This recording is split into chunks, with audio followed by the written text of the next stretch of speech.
उनकी शादी हुई मुखिया की बेटी से।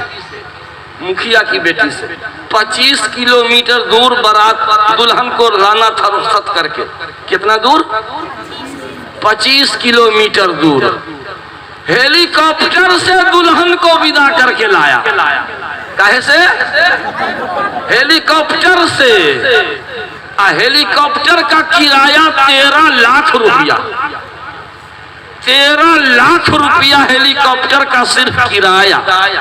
रांची से हेलीकॉप्टर को बुलवाया था किराए पर।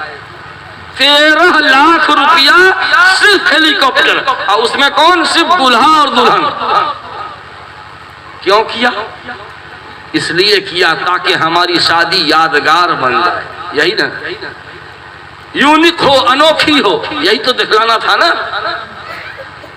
उस कमबख्त को कोई समझाता, अरे तुम्हें अगर अपनी शादी को यादगार बनाना था तो अपनी शादी के तारीख में कि 2-4 यतीम लड़कियों की शादी करा दिया होता अपने खर्च से। कसम खुदा की, तुम्हारी शादी लोगों के नजदीक हो या न हो, अल्लाह के नजदीक कसम खुदा की तुम्हारी शादी यादगार हो जाती। नहीं हो जाती?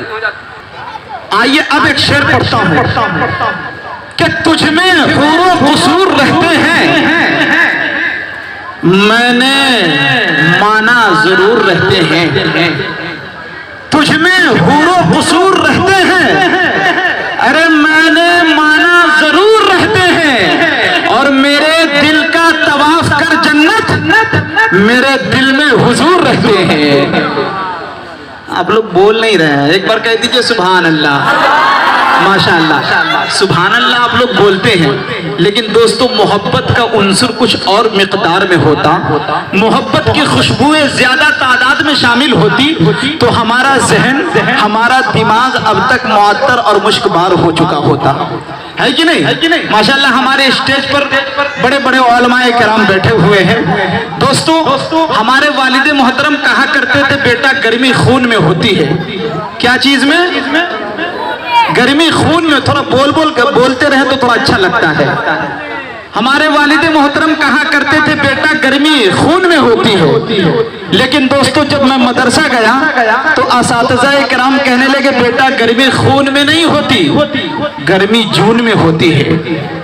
लेकिन दोस्तों जब ठंड के मौसम में जब मैं फिर घर गया तो मेरी वालिदा मोहतरमा कहने लगी कि बेटा गर्मी न खून में होती है न जून में होती है, गर्मी तो ऊन में होती है।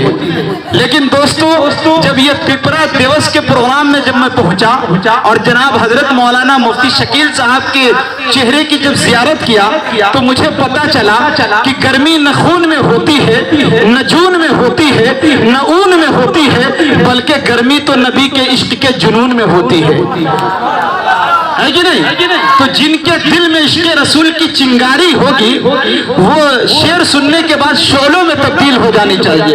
माशाअल्लाह यहाँ खाता बहुत ज्यादा खुला है मेरा, लेकिन क्या करूं दोस्तों, मजबूर हूं। उलमाए किराम स्टेज पर बैठे हुए हैं, वरना एक के जेब से मैं 500 का नोट निकलवा सकता हूं। अल्हम्दुलिल्लाह इतनी सलाहियत है।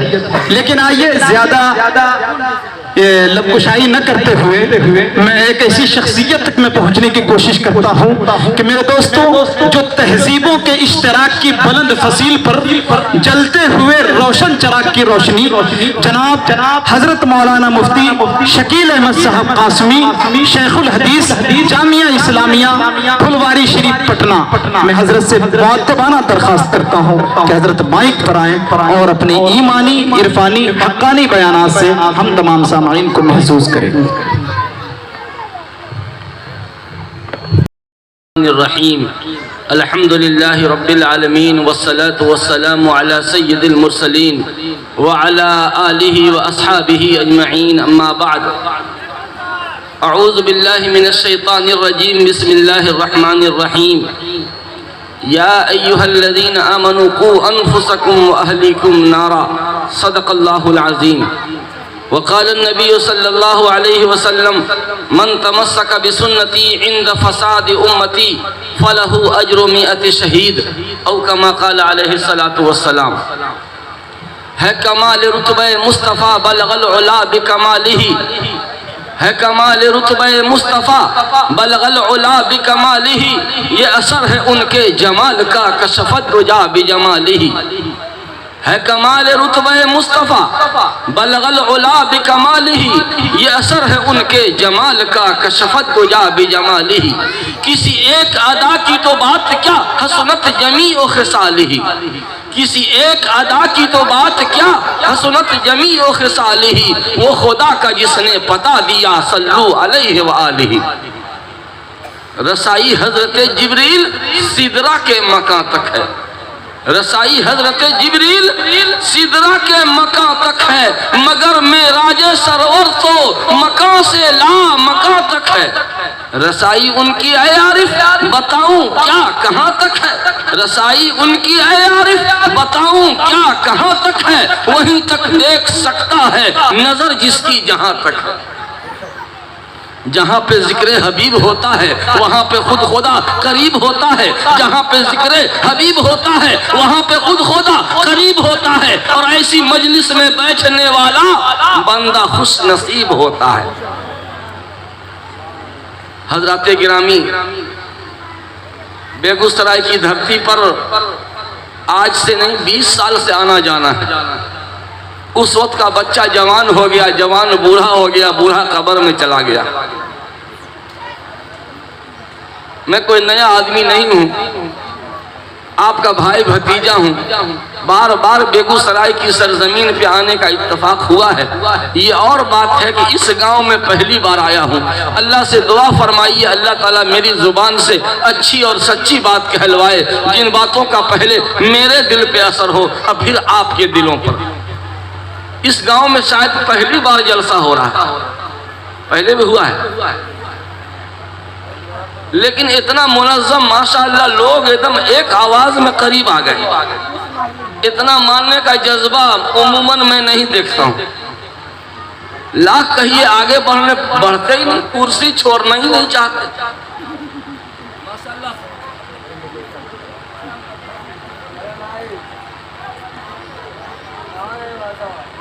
बनाए रखें। आज के जलसे का उन्वान है जलसे दस्तारबंदी व इस्लाह मुआशरा। दो बातें हैं, दस्तारबंदी और अजमत कुरान, हाफिज कुरान की अहमियत पर मुझसे पहले के मुकर्रिर हजरत मौलाना मुफ्ती खालिद हुसैन साहब नीमवी कासिमी रहमत बरकातुहुम ने बड़ी मुफस्सल मुदल्लल अंदाज में गुफ्तगू फरमाई है। तो मैंने सोचा कि इस उन्वान का दूसरा जुज इस्लाह मुआशरा, उस पर मैं कुछ रोशनी डाल देता हूँ। इस माइक की आवाज़ उतनी अच्छी नहीं है, अच्छा पहले ना बदल के रखना चाहिए। हजरात गिरामी, आप हजरात हमेशा सुनते हैं जलसे इस्लाह मुआशरा, इस्लाह मुआशरा। क्या मतलब इस्लाह मुआशरा का? इस्लाह के माने आते हैं सुधार, और मुआशरा के माने समाज। हो गया। इस्लाह मुआशरा का लफ्ज बचपन से सुनते आए। क्या माना इसका? इस्लाह के माने सुधार। जैसे अभी माइक खराब हो गया, इन्होंने बैटरी तब्दील कर दी, ये इस्लाह है। अगर साइकिल पंचर हो जाए पंचर बनवा दे, इस्लाह है। ब्रेक ढीली हो जाए टाइट करवा दे, इस्लाह है। घंटी नहीं बज रही है ठीक करवा दिया, इस्लाह है। कपड़ा फट जाए सिलाई करवा दिया, इस्लाह है। चप्पल टूट जाए सिलवा लिया, इस्लाह है। लोहा टूट जाए वेल्डिंग कर दिया, इस्लाह है। और एक है लफ्ज मुआशरा। मुआशरा के माने समाज, सोसाइटी। तो इस्लाह मुआशरा का मतलब बिगड़े हुए समाज को सुधारना। लेकिन सवाल यह है कि समाज सुधरेगा कैसे? सुधार किधर से, उधर से या इधर से? यही झगड़ा अब तक हल न हो सका।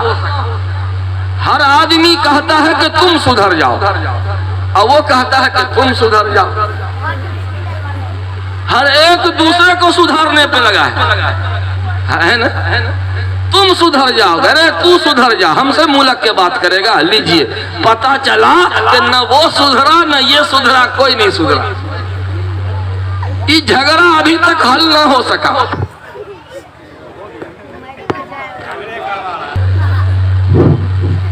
हाँ, तो इस्लाह मुआशरा के लिए बुनियादी जो जरूरत है, जिसके बगैर कभी इस्लाह नहीं हो सकती,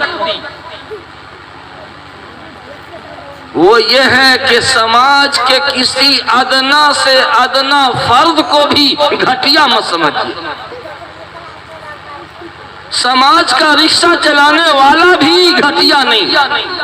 आप प्रोफेसर हैं, एक ठेला पे केला बेचता है, आपकी अहमियत है तो उसकी भी अहमियत है। अगर आप पुलिस इंस्पेक्टर हैं तो ठीक है, आपका एक मकाम है, लेकिन इसका ये मतलब नहीं कि लेबर किसी काम का नहीं है।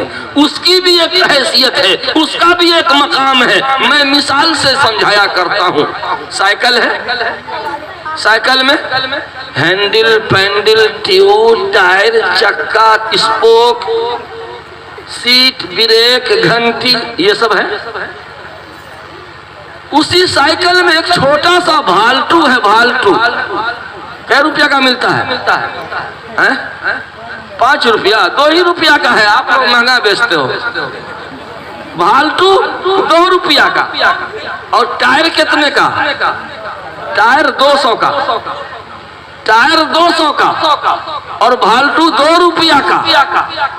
ठीक है, दाम टायर का ज्यादा है, भालटू का दाम कम है, मगर काम किसी का कम नहीं। अगर टायर घमंडी करे, टायर घमंडी करे कि मेरा तो दाम 200 है, भालटू को खोल के फेंक दो। भालटू को खोल के फेंक दो। बोलिए, साइकिल चलेगी? आज ऊंची नाक वालों ने, जमींदारों ने, मालदारों ने, रंगदारों ने अपने आप को बड़ा समझा और समाज के लेबर मजदूर को जानवर से बदतर समझा। मेरे दोस्त, आप भालटू खोल के फेंक नहीं देते। चक्का में हवा देते हैं, किसमें? ट्यूब में। लेकिन खाली ट्यूब खड़ा नहीं होगा, उसको सहारा देता है टायर। लेकिन टायर भी खुद से खड़ा नहीं होगा, उसको सहारा देता है रीम। रीम भी खुद से खड़ा नहीं होगा, दब जाएगा, उसको सहारा देता है स्पोक। लेकिन ट्यूब भी है, टायर भी है, रीम भी है, स्पोक भी है। सबके होते हुए एक छोटा सा भालटू है जो हवा को रोके हुआ है। अगर भालटू ना हो तो हवा टिकेगी उसमें? साइकिल चलेगी? नहीं। आप जमींदार हैं, आप मालदार हैं, आप प्रोफेसर साहब हैं, आप नेताजी हैं, आप फला साहब हैं, आप भी अहम हैं, आप भी अहम हैं, लेकिन गांव का लेबर भी भालटू। उसको खोल के फेंकोगे, जिंदगी की गाड़ी जाम हो जाएगी। इसलिए मेरे भाइयों, आप समाज के किसी अदना फर्द को भी घटिया मत समझिए। इस मजलिस में अल्हम्दुलिल्लाह खवातीन की बड़ी तादाद है। खवातीन से मुताल्लिक भी कुछ जरूरी बातें मैं अर्ज करूंगा। आधा घंटा का सिर्फ वक्त हमको मिला है। 11:06 में मैंने शुरू किया है। वक्त होते ही मैं बात खत्म कर दूंगा, चाहे बात पूरी हो या न हो। इस्लाह मुआशरा के लिए जब तक आप अदना से अदना फर्द को भी इज्जत नहीं देंगे, तब तक समाज सुधरने वाला नहीं।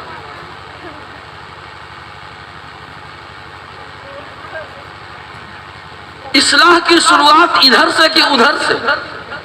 हर आदमी दूसरे को सुधारने में लगा है, खुद अपने आप को हर आदमी सुधार ले तो जलसा करने की नौबतें नहीं आएगी।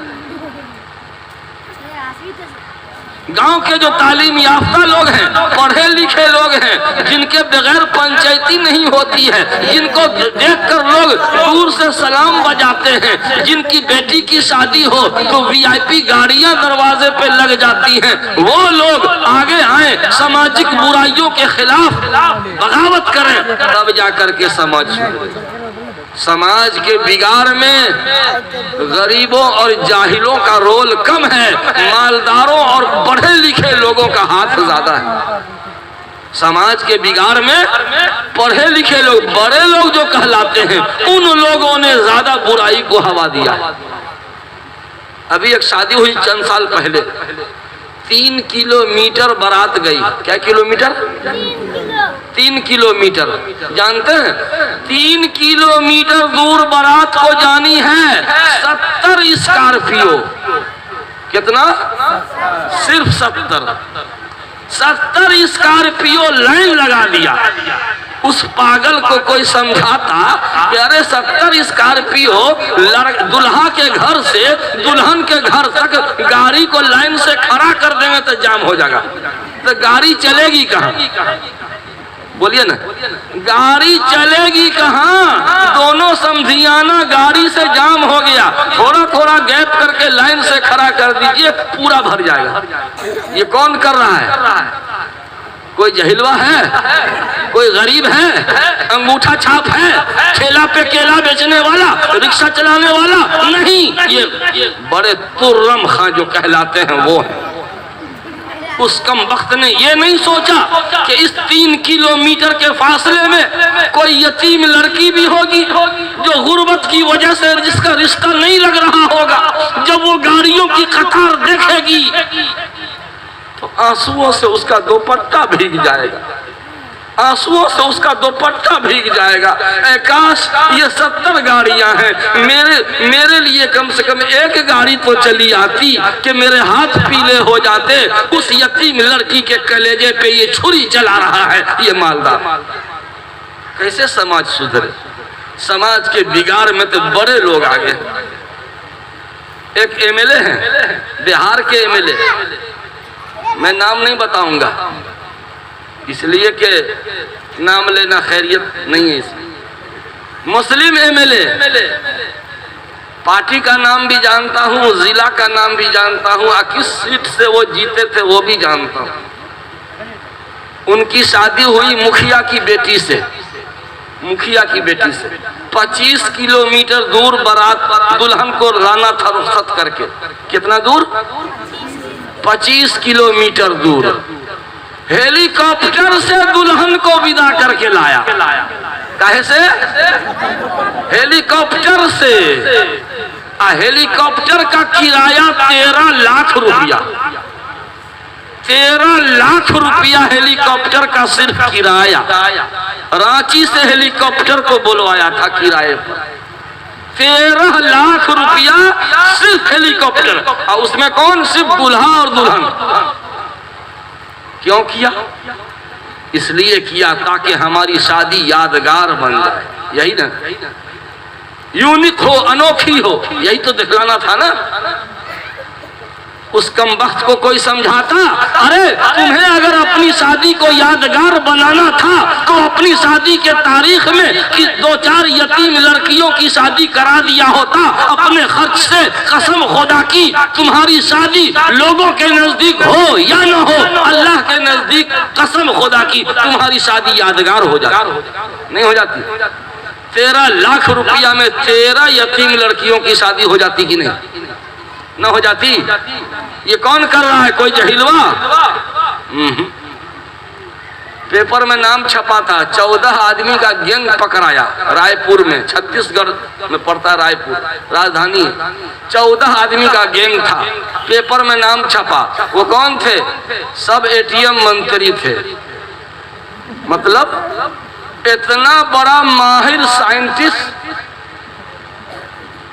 एटीएम का माहिर, साइंस और टेक्नोलॉजी का माहिर कि एटीएम का बटन दबाया पूरा पैसा निकाल लिया।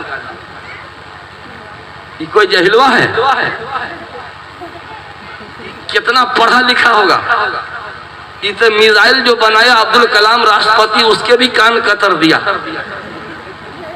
फुलवारी शरीफ में ईसापुर एक जगह है, एटीएम मशीन जो इतनी बड़ी फ्रिज के तरह होती है ना, एटीएम मशीन, पूरे मशीन को उखाड़ के ट्रक पे लाद के ले गया।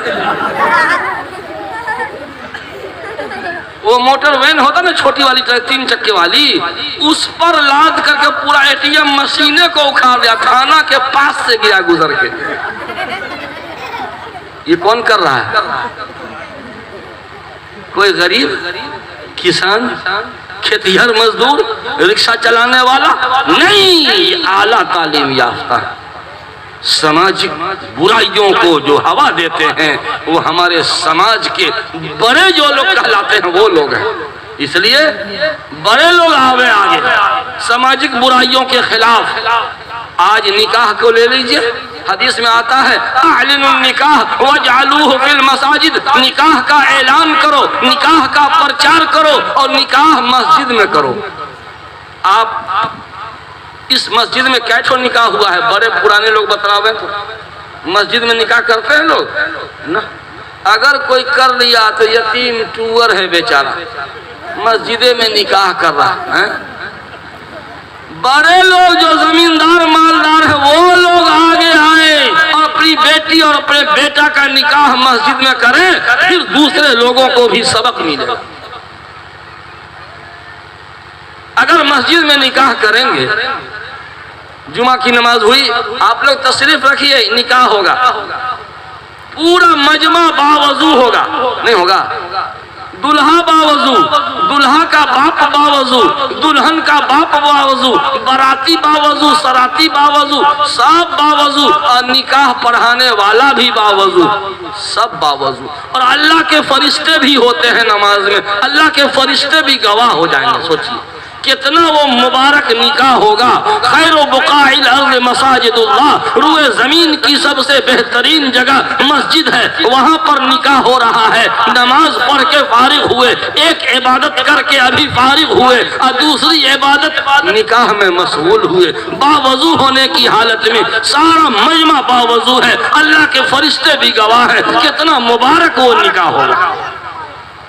मेरे भाइयों, सामाजिक बुराइयों को ख़त्म नहीं किया जा सकता, तकरीर से तकदीर नहीं बदलेगी। मौलाना अबुल कलाम आज़ाद भी अगर कब्र से मिट्टी झाड़ते हुए खड़े हो जाएं, अब पिपरा दिवस में रो रो कर बिलक बिलक कर तकरीर करें, लोग नहीं मानेंगे। अगर मानना होता, दिल्ली की जामे मस्जिद के मेहराबो मिंबर से मौलाना अबुल कलाम आज़ाद ने रो रो कर बिलक बिलक कर तड़प तड़प कर कहा था, जब मुल्क तकसीम हो रहा था, लोगों मत जाओ मत जाओ मत जाओ, ओ जाने वालों ओ जाने वालों, ये देखो ना, ये देखो ना, जामे मस्जिद के मीनारे तुम्हें झुक के सलाम कर रहे हैं। ओ जाने वाले बेवफा, जरा जामे मस्जिद के मीनारे तुम्हें झुक के सलाम कर रहे हैं, जरा सलाम का जवाब तो देते जाओ।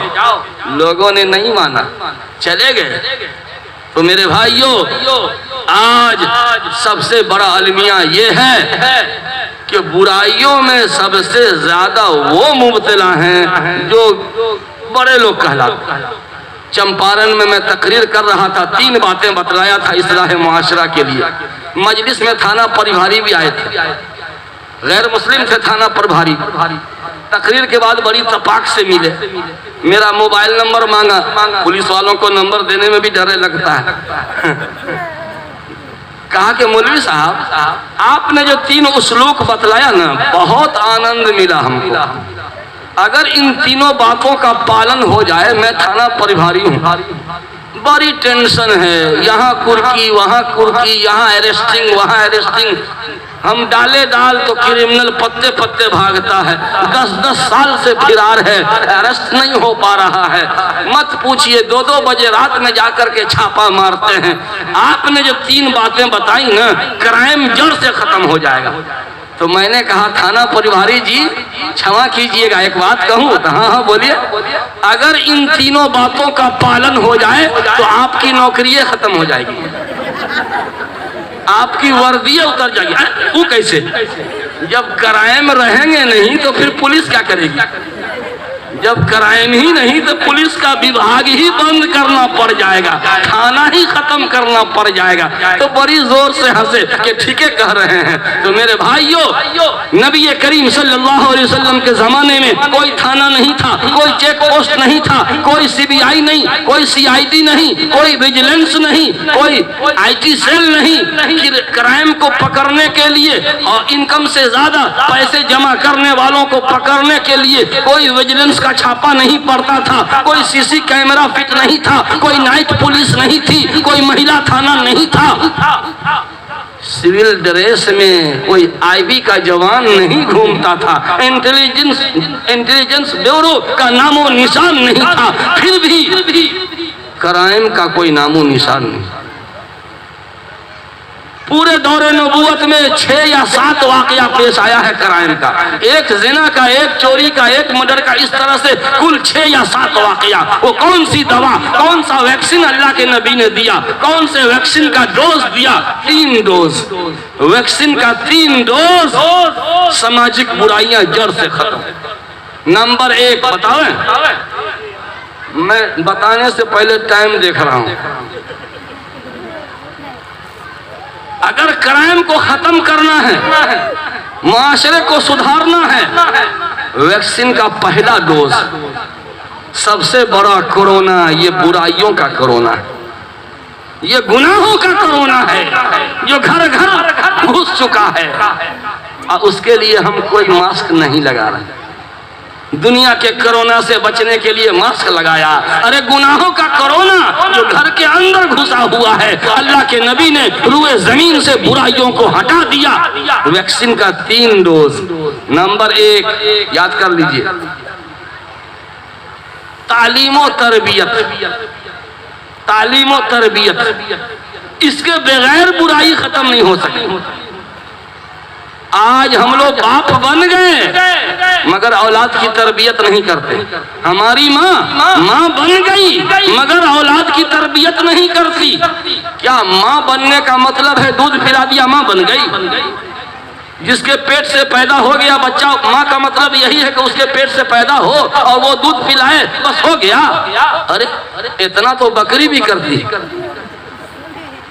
बकरी दूध नहीं पिलाती है, बकरी के पेट से बच्चा नहीं पैदा होता है। अगर बाप होने का सिर्फ इतना मतलब है कि आपके जरिए से बच्चा पैदा हुआ, तो सारा नर जानवर जितना नर जानवर है वो सब कर रहा।